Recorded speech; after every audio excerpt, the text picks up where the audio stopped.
नमस्कार दोस्तों, स्वागत है आप सभी लोगों का स्टडी ग्लोव्स पर। दोस्तों, आज जिस तरीके से अमेरिका ने अपने टैरिफ्स को पूरी दुनिया के ऊपर लगा दिया है, उसके बाद में जितने भी रीजनल जो सेक्टर्स हैं या फिर रीजनल जो ऑर्गेनाइजेशंस हैं, वो काफी सिर उठाकर जो है वो अपने आज अलग ही बयान के अंदर बोल रही है।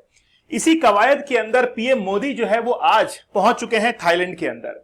आप लोग को पता होगा कि रिसेंटली जापान, साउथ कोरिया और चाइना ने मिलकर एक संगठन जो है वो बनाया है ताकि वो अमेरिका का सामना कर सके। लेकिन आज विश्व के अंदर ऐसी स्थितियां क्यों बन चुकी है, आज हम लोग वो देखने वाले हैं कि आखिरकार जियोपॉलिटिक्स जो है वो किस तरीके से काम करती है। इसके बारे में थोड़ी सी सुर्खियां जो है वो आज हम लोग बटोरने वाले हैं।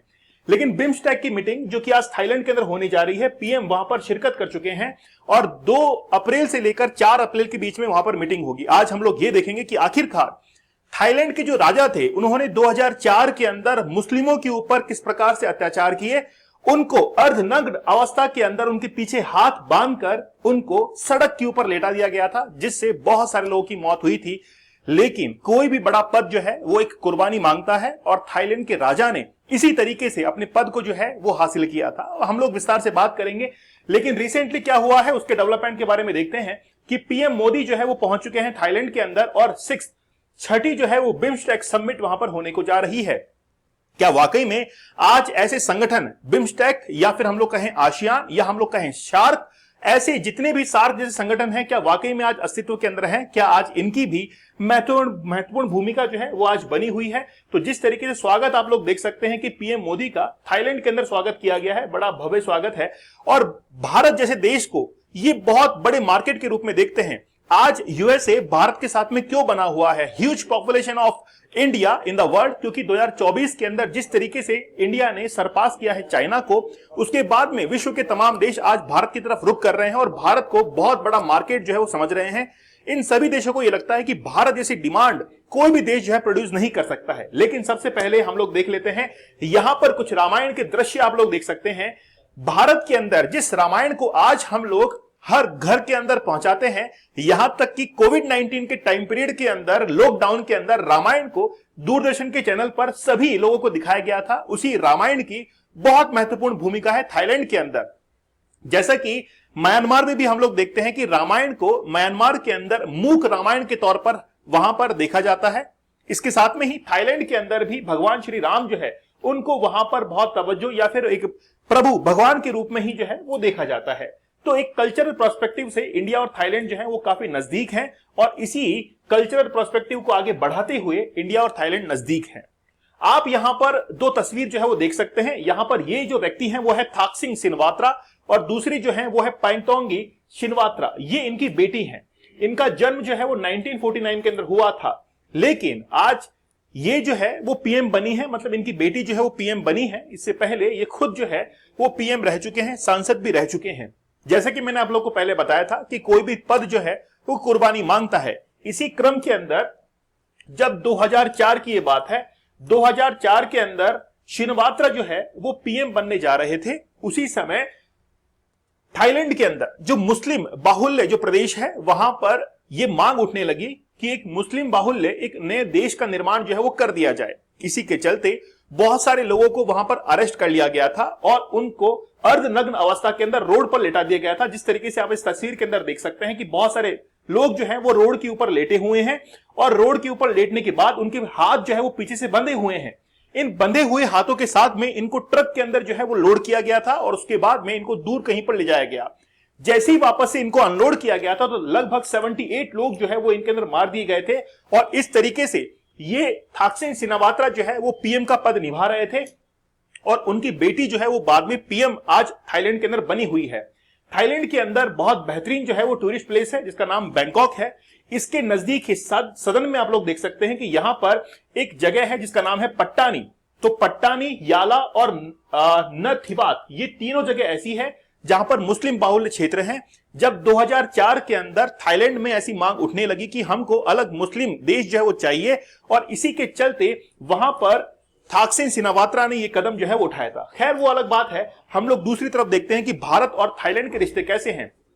भारत और थाईलैंड के संबंध 2000 साल से भी अधिक पुराने हैं। प्राचीन काल में भारत से बौद्ध धर्म और हिंदू संस्कृति थाईलैंड जो है वो पहुंची थी। थाईलैंड में रामायण को रामकीयन नाम से भी जाना जाता है। जिस तरीके से मैंने आपको बताया था कि रामायण जो है उसको थाईलैंड के अंदर बहुत बेहतरीन तरीके से हम लोग देखते हैं, तो वहां पर थाईकीन नाम से इसको जाना जाता है। जैसे सम्राट अशोक की बात करें तो सम्राट अशोक, आप लोग को पता है कि जिस तरीके से कलिंग का युद्ध हुआ था और उसके बाद में इन्होंने बौद्ध धर्म जो है हासिल किया था, अशोक के एक पुत्र और एक पुत्री जैसे संघमित्रा, तो वो श्रीलंका की तरफ चली गई थी ताकि बौद्धिज्म जो है इसका और एक्सपांड किया जा सके। इसीलिए अशोक के समय बौद्ध भिक्षुओं ने थाईलैंड में बुद्ध की शिक्षाओं को जो है वो और फैलाया था। इसके साथ में ही 1947 के अंदर जैसे ही भारत को आजादी मिली थी, उसके बाद में थाईलैंड एक ऐसा देश था जिसने भारत को एज ए कंट्री रिकॉग्नाइज किया था। और इसी के साथ में ही जब भारत ने अपना 75वां स्वतंत्रता दिवस जब मनाया था, तो उस समय जो है थाईलैंड भी यहां पर हमारे साथ में जो है आकर शामिल हुआ था। खास बात यह भी है कि जिस समय कोल्ड वॉर चल रहा था आफ्टर 1954, उसके बाद में क्या हुआ, यानी कि 44, उसके बाद में क्या हुआ कि जितने भी नॉन अलाइन कंट्रीज थे वो एक साथ मिलकर आ गए थे। उसमें भारत और इंडिया जो थे, यानी कि थाईलैंड और इंडिया जो थे वो भी साथ में मिलकर आ गए थे। आज हम लोग बात करने वाले हैं बिम्स्टेक की। तो बिम्स्टेक की फुल फॉर्म आप लोग देख सकते हैं, bay of Bengal initiative for multi sectoral technical and economic corporation, ये बिम्स्टेक की फुल फॉर्म है, जिसके अंदर इंडिया के साथ साथ में थाईलैंड है, बांग्लादेश है, श्रीलंका है, नेपाल है, म्यांमार है और भूटान, ये तमाम देश जो है खास तौर पर डेवलपिंग नेशंस इसके अंदर शामिल है। इनकी इकोनॉमी इतनी ज्यादा बड़ी तो नहीं है, लेकिन ये साथ मिलकर एक रीजनल कॉर्पोरेशन जरूर बना सकते हैं। पीएम मोदी जो है वो अब फेस टू फेस मीटिंग करने वाले हैं नेपाल के पीएम केपी शर्मा ओली के साथ में। आप लोग देख सकते हैं कि नेपाल के अंदर जिस तरीके से मोनार्की को वापस से इन्वाइट किया जा रहा है। 2008 से पहले नेपाल के अंदर मोनार्की थी, लेकिन 2008 से लेकर 2024 तक की बात करें तो पिछले 17 साल के अंदर 13 बार नेपाल के अंदर सरकारें बदल चुकी हैं। इसके चलते मोनार्की जो है वापस से उसको बुलाया जा रहा है। नेपाल के अंदर पूरी तरीके से डेमोक्रेसी जो है वो कोलैप्स की तरफ बढ़ रही है। लेकिन बांग्लादेश की अगर हम लोग बात करें तो बांग्लादेश के अंदर मोहम्मद यूनुस, जो कि यूएसए से काफी इन्फ्लुएंस हैं, यूएसए का कहा मानते हैं और उन्होंने हाल ही के अंदर चाइना का भी रुख कर लिया है, तो इनके साथ में अब फेस टू फेस मीटिंग जो है वो थाईलैंड के अंदर हो सकती है। It was not immediately clear whether Myanmar military junta, देखिए म्यांमार के अंदर जो जनता है उसको जुंता कहा जाता है। एक्चुअल में म्यांमार में रिसेंटली क्या आया, अर्थक्वेक आया, जिसमें लगभग 2000 के आसपास लोग जो है वहां पे मारे गए। जैसे ही पीएम मोदी वहां पर पहुंचते हैं तो सबसे पहले यही कहते हैं कि मेरी श्रद्धांजलि जो है वो उन तमाम लोगों के लिए है जो कि म्यांमार के अंदर आज मारे गए हैं। हम लोग हर संभव प्रयास जो है उनके लिए करेंगे, हर संभव सहायता जो है वो उनके लिए की जाएगी। अगर हम लोग बात करें, this would be first physical meeting, पहली बार जो है ये फर्स्ट फिजिकल मीटिंग हो रही है of the BIMSTEC leader since 4th BIMSTEC summit in Kathmandu. तो चौथी जो बिम्स्टेक समिट थी वो काठमांडू के अंदर हुई थी 2018 के अंदर। उसके बाद में 2022 में ये वर्चुअल मीटिंग जो है वो कंडक्ट करवाई गई थी, कहां पर, कोलंबो के अंदर। और अब जो है 6th बिम्स्टेक मीटिंग हो रही है थाईलैंड के अंदर। तो बिम्स्टेक जो है वो multi sectoral technical and economical corporation है। तो दो सेक्टर इसके अंदर महत्वपूर्ण काम करते हैं, एक तो टेक्निकल है और एक है इकोनॉमिकल कॉर्पोरेशन, जिसमें तमाम देश इसके अंदर शामिल हैं। फिर हम लोग देखते हैं कि जैसे नेपाल की बात करें तो नेपाल ने 2004 के अंदर ज्वाइन किया, भूटान ने इसको ज्वाइन किया, म्यांमार ने 1997 के अंदर ज्वाइन किया, थाईलैंड जो है इसकी फर्स्ट समिट हुई थी 1994 के अंदर। बांग्लादेश शामिल है, मतलब बे ऑफ बंगाल को टच करने वाले देशों के साथ साथ में नेपाल और भूटान जैसे देश भी जो है वो इसके अंदर शामिल हैं। चलिए, अभी रिसेंटली 2 अप्रैल को ये मीटिंग जो है यहां पर कंडक्ट करवाई गई और 2 से लेकर 4 अप्रैल के बीच में थाईलैंड के अंदर ये मीटिंग चलेगी। इस समय पीएम मोदी जो है वो खास तौर पर इकोनॉमिक कोऑपरेशन के बारे में बात करने वाले हैं। जब हम लोगों ने बिम्स्टेक की वेबसाइट को देखा तो बांग्लादेश के नीचे लिखा हुआ था कि trade, investment and development, Bhutan के नीचे लिखा हुआ था कि एनवायरमेंट एंड क्लाइमेट चेंज, क्योंकि भूटान की इकोनॉमी जो है वो इतनी जबरदस्त नहीं है, लेकिन इंडिया को एज ए सिक्योरिटी पार्टनर जो है वहां पर इंक्लूड किया गया है। खास तौर पर counter terrorism and transitional crime, disaster management and energy के सेक्टर को लेकर इंडिया को वहां पर ज्वाइन करवाया गया है और तमाम देश जो है वो अपने अपने प्रोस्पेक्टिव के साथ में वहां पर मिले हुए हैं। इसके बाद में अगर हम लोग देखें तो बैंकॉक जो डिक्लेरेशन है वो 6 जून 1997 को हुई थी और उसके साथ में ही इसकी स्थापना जो है वो भी कर दी गई थी, लेकिन म्यांमार को इसमें शामिल किया गया 1997 के अंदर और नेपाल इसमें 2004 के अंदर शामिल हुआ था। उसके बाद में 1997 के अंदर ही 6 जून 1997 के अंदर जैसे ही बैंकॉक डिक्लेरेशन साइन हुआ, उसके बाद में तमाम देशों ने ये डिटरमाइन किया कि हम लोग आपस में मिलकर जो है इकोनॉमिक कॉर्पोरेशन को बढ़ाएंगे। जब हमने इसकी वेबसाइट को और देखा, बिम्स्टेक की वेबसाइट को, तो वहां पर जाकर आप लोग देखेंगे कि इसका एक चार्टर बना हुआ है। चार्टर का मींस ये होता है कि आखिरकार ये जो संगठन है वो किस तरीके से काम करेगा और क्या इसके ऑब्जेक्टिव्स रहने वाले हैं। तो उन चार्टर्स के अंदर खास तौर पर जैसे हम लोग अपने प्रीएम्बल को शुरू करते हैं कॉन्स्टिट्यूशन ऑफ इंडिया को वी द पीपल से, वैसे ही इसकी शुरुआत जो है वो की गई है वी द पीपल के साथ में ही इसकी शुरुआत जो है वो की गई है। इसमें टोटल 36 आर्टिकल्स हैं और उन 36 आर्टिकल में ये बताया गया कि आखिरकार बिम्स्टेक जो है वो किस तरीके से काम करेगा। और इस चार्टर के एंड में उन तमाम देशों के अध्यक्षों के सिग्नेचर भी जो है लिए गए हैं।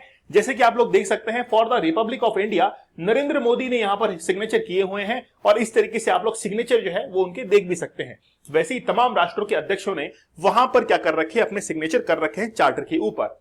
अगर हम लोग इंडिया और थाईलैंड के बीच में अगर ट्रेड को देखें तो 1.37 लाख करोड़ के का जो व्यापार है वो इंडिया और थाईलैंड के बीच में होता है। जैसे हम लोग देखें कि भारत से जो एक्सपोर्ट होता है थाईलैंड के अंदर वो होता है सिल्वर बार होता है, गोल्ड होता है, मशीनरीज होती हैं, केमिकल होता है, जितने भी वेजिटेबल्स हैं, मेडिकल प्रोडक्ट्स हैं, सी फूड्स हैं, आयरन है, स्टील है, इलेक्ट्रिकल मशीन्स हैं, ये सारे जो है हम लोग क्या करते हैं वहां पर एक्सपोर्ट करते हैं। और भारत के अंदर जो इंपोर्ट होता है थ्रू थाईलैंड वो होता है एक तो वेजिटेबल ऑयल्स हम लोग देख सकते हैं, केमिकल्स देख सकते हैं, बहुमूल्य जो पत्थर है वो देख सकते हैं, आयरन और स्टील के जो प्रोडक्ट्स हैं वो भी हम लोग देख सकते हैं। ये कुल मिलाकर लगभग 85,000 करोड़ के आसपास है, जबकि हम लोग एक्सपोर्ट जो है वो थाईलैंड को ज्यादा करते हैं। तो आप लोग यहां पर देख सकते हैं यानी कि भारत से जो एक्सपोर्ट हो रहा है वो 51,000 करोड़ है, जबकि भारत में इंपोर्ट हो रहा है, इंपोर्ट वाला ज्यादा है। मतलब यहां पर ट्रेड डेफिसिट को हम लोग यहां पर काउंट कर सकते हैं।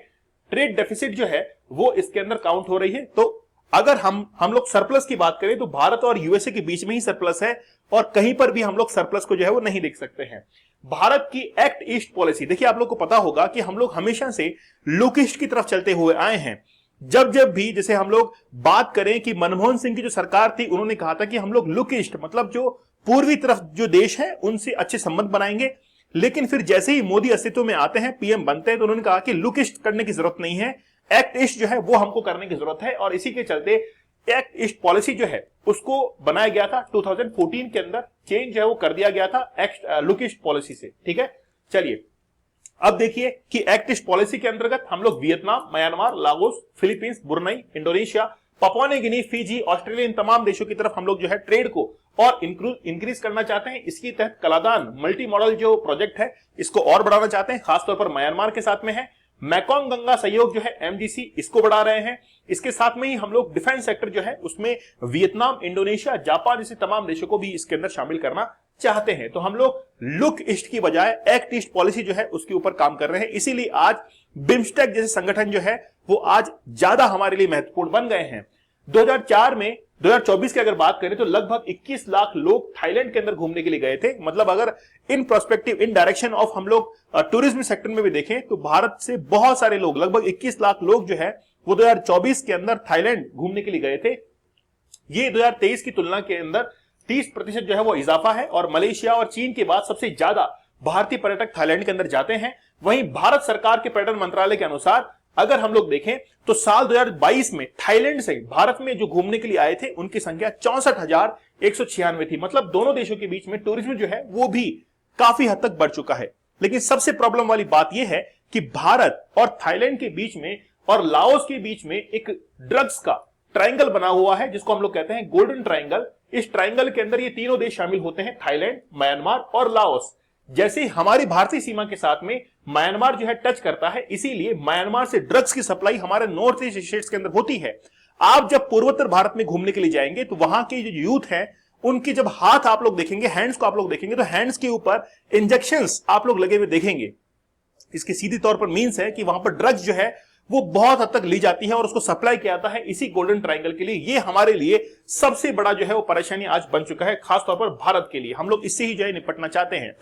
तो ये आज बिम्स्टेक जो है वो काफी, देखिए आज रीजनल कॉर्पोरेशन जो है वो उनका महत्व धीरे धीरे बढ़ता जाएगा, क्योंकि इंटरनेशनल लेवल पर यूएसए, कनाडा, यूरोपियन जो कंट्रीज हैं वो आज टैरिफ को बढ़ा रहे हैं। इसीलिए हम लोग ये देख रहे हैं कि एशिया के अंदर जितने भी जो रीजनल ऑर्गेनाइजेशन है इनको काफी महत्वपूर्ण जो है दर्जा दिया जाए। जैसे आसियान की बात करें, सार्क की बात करें या फिर बिम्स्टेक की बात करें, धीरे धीरे इनकी जो इंपॉर्टेंस है वो बढ़ती हुई चली जाएगी।